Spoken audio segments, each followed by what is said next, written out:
우리 오늘 말씀은 전통과 정통, 이게 쉽게 구별하기가 쉽지 않은 이야기들인데 그냥 간단하게 여러분들에게 한번 묵상해 볼 수 있는 시간을 가지도록 하겠습니다. 말씀 봉독합니다. 마가복음 7장 6절에서 9절의 말씀입니다. 이르시되 이사야가 너의 외식하는 자에게 대하여 잘 예언하였도다. 기록하였으되 이 백성이 입술로는 나를 공경하되 마음은 내게서 멀도다. 사람의 계명으로 교훈을 삼아 가르치니 나를 헛되이 경배하는도다 하였느니라. 너희가 하나님의 계명을 버리고 사람의 전통을 지키느니라. 또 이르시되 너희 전통을 지키려고 하나님의 계명을 잘 저버리는도다. 아멘. 우리가 지금 이 시간을 통해서 앞으로 예수림교회가 함께 드릴 예배의 구성 요소, 또 함께 나눌 말씀의 기준을 살펴보고 있습니다. 쭉 진행해 가고 있는데, 이렇게 따로 이런 기회를 가지는, 시간을 가지는 이유는 제가 여러분들에게 예술인의 그런 말씀을 전달할 때, 여러분도 잘 아시지만 예술이라는 것이 장르가 명확하고 그 뜻이 명확하지가 않아서 이 용어가 정리가 되지 않으면 나는 했는데 여러분은 어로 이해할 수가 있어요. 그래서 일일이 또 설명하기에는 너무 복잡하고 또 너무 많은 말을 해야 되고 우리의 만남의 시간은 한정되어 있고, 그래서 기준이 될 수 있는 말들을, 용어들을 이렇게 정리해 나가면서 우리가 여러분과 제가 같은 가치관보다는 공통된 가치관을 가지기를 원해서 이런 시간을 만들어가고 있습니다. 전통과 정통 즉 구별돼요? 얼굴이 표정이 안 보이고 허연 마스크만 보이니까 그냥 끄떡끄떡하니까 구별된다고 제가 볼게요. 근데 이게 지금 우리가 지금 10월의 마지막 날 아닙니까? 10월의 마지막 날 하면 생각나는 노래 있잖아요. 생각나는 노래가 있어요, 그죠? 또 10월 하면 또 생각나는 노래 있죠. 신인섭 청년. 10월 하면 생각나는 노래 있죠. 그분. 이렇게 우리가 이렇게 습관적으로 가지고 있는 이 패턴이 전통이라는 거예요. 전통. 그래서 우리가 예배드리고 성례를 하고 하는 것들이 우리가 교회 안에서의 전통이죠. 그런데 우리가 10월이 되면 10월이니까 이 정도는 노래는 들어줘야지, 이 정도는 불러줘야지 하고 그걸 하고 나면 나는 10월을 참 운치 있게 잘 보냈어. 그렇게 만족하는 경향이 있죠. 별 달라지는 것도 없는데, 그것처럼 사람이 하나님에 대한 신앙, 그리고 그 신앙생활의 전통을 만들어 놓고는 그 형식을 지킨 것으로 하나님의 그 뜻을 다했다는, 그리고 하나님의 의를 다했다고 말하는 경우가 많아요. 예배 드렸다, 예배 한 주 와서 현장에서 예배 드렸다, 그 자체로만 만족하고 지나가 버리고 그 예배의 말씀과 그 예배의 본질에 대해서는 생각하지 못하는 경우가 많다는 거예요. 더욱이 요즘 같은 경우는 현장에 와서 예배 드리는 게 힘들고 번거롭고 한 상황에서는 예배를 드렸다라는 것 자체로 그냥 만족해 버릴 수가 있다는 거예요. 그리고 심지어는 이 전통에 우리가 매여 가지고 하나님의 그런 뜻을 상실하는, 이 형식에 치우쳐서 그 뜻을 상실해 버리는 경우도 있어요. 오히려 또 어떻게 보면은 이 변질시켜 버리는 경우도 있어요. 그래서 세상과 교회의 형식, 이 전통이 꼭 나쁘다는 것은 아니지만 우리를 다듬어 가는데 꼭 필요한 것이지만 이걸 구별해서 분별할 수 있는 그런 영적인 여유는 있어야 되는 거예요. 우리가 성경을 봐도 성경에 있는 기록된 말씀들이 하나님의 말씀을 기록한 걸 구약이라 그러죠. 그리고 예수님의 말씀을 기록한 걸 신약이라 그래요. 그런데 성경에 써져 있는 게 그 하나님의 말씀과 예수님의 말씀만 쓰여져 있나요? 그렇지는 않아요. 그 말씀에 기준해서 제자들이, 그 사도들이, 그리고 이스라엘 백성들이, 구약의 이스라엘 백성들이, 또 신약의 그런 사도들이 그 말씀의 기준에서 행했던 그 이야기들을 다 기록해 놓은 것이 성경이에요.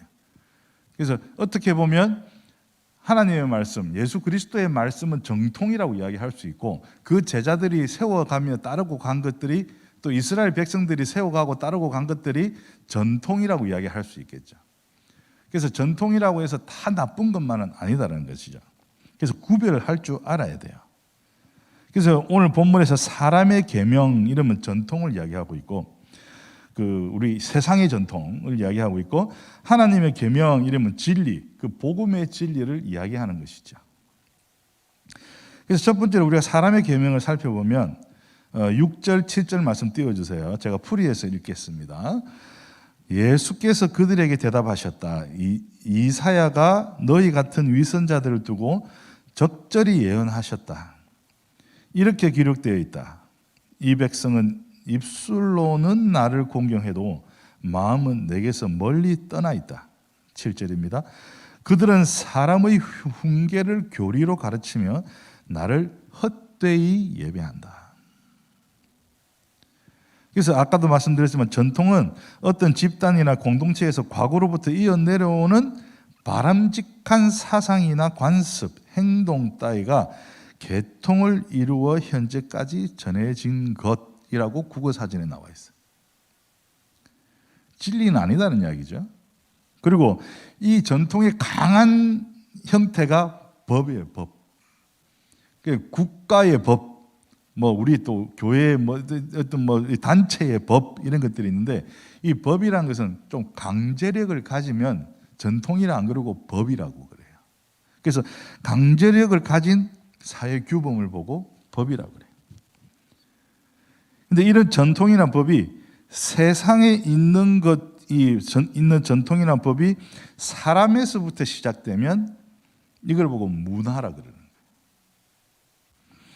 그래서 우리가 문화 하면 4월 되면 벚꽃노래 한 곡 불러줘야 되고, 10월 되면 10월의 마지막 밤을 노래 한번 해줘야 되고, 10월의 어느 멋진 날을 노래 한번 해줘야 되고 하는 것처럼 문화가 되어 있죠. 그래서 이 문화는 지속되고 유지되는 그 시간이 필요해요. 그걸 보고 이제 문화의 역사성이라 그래. 그리고 보편타당하게 인정을 받는 것들이라 해야 돼. 이걸 보고 전통성이라 그래요. 그리고 전달되고 모방이 되어야 문화라 그래요. 그래서 변형되기도 하고, 모방하는 과정에서 변형되기도 하고, 또 소멸되기도 해요. 이걸 파급성이라 그러죠. 이런 것들은 문화라 그래요. 잘 이해하셔야 돼. 그래서 이런 세상의 계명이나 전통이나 이런 것들이 하나님으로부터 시작하면 이걸 보고 우리가 신앙생활의 전통이다, 신앙생활이다 그래요. 그래서 이걸 보고 우리가 이제 우리 부모님들이나 우리 할아버지 할머니들이 신앙생활의 그 전통을 세워서 우리에게 물려준 것을 보고 믿음의 유산이다 그러죠. 그래서 시간과 장소에 따라서 이런 것들은 좀 적용이 달라지고 변하기도 해요. 이 법 달라지잖아요. 매년 개정하잖아요. 전통도 어느 지역에서는 이게 좋은 이야기지만 어느 지역에서는 또 나쁜 이야기가 될 수 있잖아요. 식사 예절이라든지, 그죠? 인사 예절이라든지, 어디는 뺨 때리는 인사도 있잖아요. 알죠? 만나면 반갑다고 뺨을 때린대요. 그걸 보고 문화라 그러면 우리는 이해가 안 되잖아요. 근데 그들만의 문화예요. 그래서 이제 그런 것이 있는데, 전통이라는 것은 그 사회의 유익, 또 자기 개인의 유익을 위해서 뭔가 제도적으로 우리 나를 단속하기 위해서 만들어 놓은 것이기 때문에 참 복잡하고 이해하기 힘들어요. 근데 이런 것과 비슷한 것이 우리가 지금 하고 있는 예술이라는 거예요. 인간의 마음과 생각을 표현하다 보니까, 이 세상을 살고 있는 우리 인간의 마음과 생각을 표현하다 보니까 엄청나게 복잡하고 내가 저 사람이 되어보지 않는 이상은 진짜 제대로 이해할 수가 없어요. 그러니까 우리가 겉보기로 나하고 공통점이 느껴진다 하면 나는 저 예술을 작품을 이해했다 이렇게 이야기하죠. 그러나 그 작가의 마음을 100% 이해하기는 쉽지 않아요.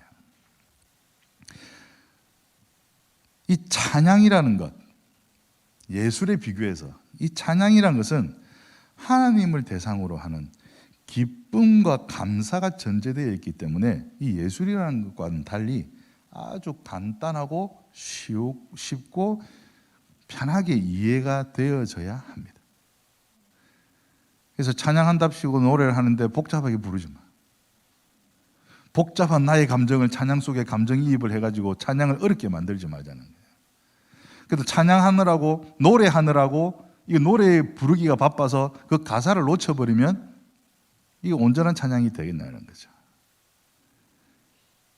그래서 전통과 법, 이 사람의 계명의 근본은 하나님의 진리, 정통, 복음의 진리가 그 속에 박혀 있어야 우리가 실질적으로 그걸 붙들고 가고 있고 효과적으로 적용해 나갈 수 있는 거예요.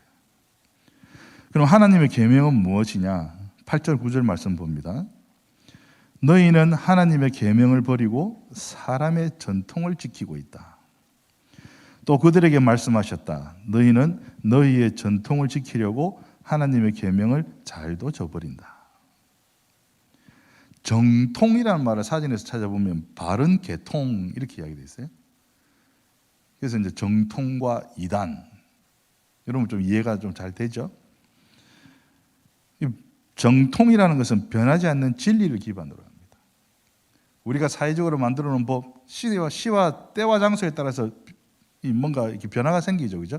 그러나 하나님이 우리의 하나님이시고 창조주시고 그리스도를 통해서 우리의 죄를 구원하시고 우리에게 사랑으로 우리의 생명을 천국으로 이어주셨다라는 그 진리는, 그 하나님의 계명은 이 과거부터 현재에 이르러서 또 미래에 이르기까지 변하지 않는 것이 하나님의 진리이고 하나님의 계명입니다. 이게 불완전한 이 율법, 사람들이 지켜왔던 불완전한 율법, 이걸 상황에 맞게 인간이 막 해석해내는, 성경에 보면 그런 이야기들이 많이 나와요. 그런 설명이 필요했어요. 그죠? 이건 이렇게 지켜야 되고 저건 저렇게 지켜야 되고 뭐 몇 번을 뭐 부어야 되고 몇 번을 따라야 되고 몇 걸음을 걸어가야 되고 뭐 몇 번을 절을 해야 되고 일일이 설명을 해서 진행해 왔어요. 근데 정통은 이 그리스도에 의해서 완성이 되었고 그것을 복음이라고 합니다. 이것이 하나님의 계명이다. 이 하나님의 계명은 인간의 삶에 적용해서 지켜가는 과정이 전통이라는 형태로 나타나는 것이다 라고 우리가 이해를 해야 돼요. 그런데 전통 때문에 정통을 잃어버리면 아무것도 안 되는 거죠. 말이 고만고만해서 좀 헷갈리죠, 그죠? 근데 여러분들 이미 이해가 되어 있을 것이라고 보여져요. 그래서 여기서 중요한 것은 복음을 놓치지 말아야 한다. 그리고 결론적으로 성령 충만과 성령 인도의 은혜 없이는 사람의 전통에 매여, 그 은혜 없이 사람의 전통에 매여 있으면 정통인 하나님의 계명을 놓치기 쉽다. 우리가 예배를 드리는데 또 찬양을 하는데 예배의 본질이 무엇입니까? 예배의 본질은 하나님 앞에서 나의 삶을 드리는 것이 예배의 본질이에요. 그런데 우리가 온라인으로 예배를 드리면 현장에서 예배 드리는 것과 같은 느낌이 있나요? 없죠. 심지어는 지금 우리가 찬양을 드리는데 이 무대 위의 온도와 무대 아래의 온도가 다른 것을 느낍니까? 같으면 좋겠는데 같은 이 공간에 이 같은 공기로 숨을 쉬는데도 이 자리와 그 밑에 자리와 요 위의 자리가 공기가 다르다니까. 여러분들이 요 위에 와서 하나님께 이 마이크를 잡고 찬양 드리고 여러분들이 인도를 한다면 여러분들은 그 마음과 그 아래에 앉아서 이 사람들의 인도를 맞춰서 이렇게 노래하는 그 마음이 같겠냐는 거죠. 저는 위에 있을 때보다 밑에 있을 때가 더 뜨거워요. 할 말 없죠, 그러면. 감사한 일이죠. 근데 그렇게 쉬운 이야기는 아니더라는 거예요. 그래서 앞으로 우리가 찬양을 공예배, 그 수요 예배, 또 금요 기도회 이렇게 앞에서 찬양 인도하고 여러분들이 회중석에 앉아서 이 앞자리부터 채워서 앉을 기회가 생길 거예요. 그랬을 때 무대 위의 온도와 이 광주 회중석의 온도를 같이 할 수 있는 여러분들 찬양 사역자가 되어 주길 바랍니다. 어디에 서든 어디에 앉든 같은 온도를 유지할 수 있는, 그래서 예배실의 모든 찬양이 열기가 뜨거워지게끔 여러분들 만들어 주시길 바랍니다. 우리가 하나님께 찬양을 드리는 이 예배와 예전, 하나님 앞에 나를 드리고 예전을 통해 성찬과 성례를 통해서 내가 거듭나는 그런 본질들이 가지고 있습니다. 그리고 우리가 하나님께 찬양을 우리가 세상을 향해서 하나님의 이름으로 행하는 전도와 구제, 이거는 하나님의 사랑을 전달해야 된다는 본질이 있습니다. 우리 교회가 헌금도 많이 들어오고 부유한 교회이기 때문에 여러분들께 이거 나눠드립니다 하는 과시가 아니라 하나님은 여러분들을 사랑하십니다 하고 드려지는 것이 본질이라는 거예요. 그리고 교회의 본질은 또 뭡니까? 교회. 우리들 모여서 이 교회에서 모여서 예배를 드리고 하는데, 이 교회의 본질은 성도 간에 원네스 되는 것이 교회의 본질이에요. 서로의 어려움을 나누고 도와주고, 또 좀 더 많은 사람들이 모여서 하나님께 좀 더 큰 영광을 돌려드리고자 도모하는 것이 교회의 본질이에요. 하나님이 명령하신 세계복음화를 이루어지는 그날까지 237 나라를 향해서 우리가 한 걸음 한 걸음 나가는 것이 교회의 본질이에요. 그리고 우리 후대와 우리의 모두 하는 사역들을 뒷받침해주는, 전도의 현장과 선교의 현장을 뒷받침해주는 든든한 백그라운드가 되어주는 것이 교회의 본질이에요. 그래서 이를 위해서 우리가 기도하고 또 성령 인도를 받아서 정해놓은 여러 가지 규칙과 행동들이 모두 전통이라는 거예요. 그래서 사람의 계명인 전통, 하나님의 계명인 정통, 이걸 구별해서 어느 것 하나 놓치지 않는 그리스도의 본을 따르는 제자가 되시기를 주님의 이름으로 축원합니다. 정통이 전통이 되어지면 안 되고, 전통이 정통이 되면 안 됩니다. 이해됐습니까? 하나님의 그 진리가 우리의 관습이 되면 안 되고, 우리의 관습이 하나님의 진리가 되어져서는 안 된다. 착각해버리면 안 된다는. 그래서 이거 잘 구별하시고 여러분들이 진짜 분별력 있는 현장의 그 제자들이 되시기를 주님 이름으로 다시 한번 축원드립니다. 함께 기도합시다. 사람의 계명에 매여 하나님의 계명인 복음을 저버리는 자가 아닌 하나님이 주신 은혜와 또 그 지혜로 복음이 복음되게 하는 그 전통을 세우는 그리스도의 제자가 되게 하소서. 저희들이 하나하나 한 말씀 한 말씀 이 예배를 통해서 받을 때 그 말씀이 훈계가 아니라 진리로 나의 마음속에 와닿게 하여 주옵시고, 그 진리를 가지고 현장에 나가서 외칠 수 있는 그리스도의 제자가 되게 하여 주시옵소서. 예수님의 이름으로 기도드렸습니다.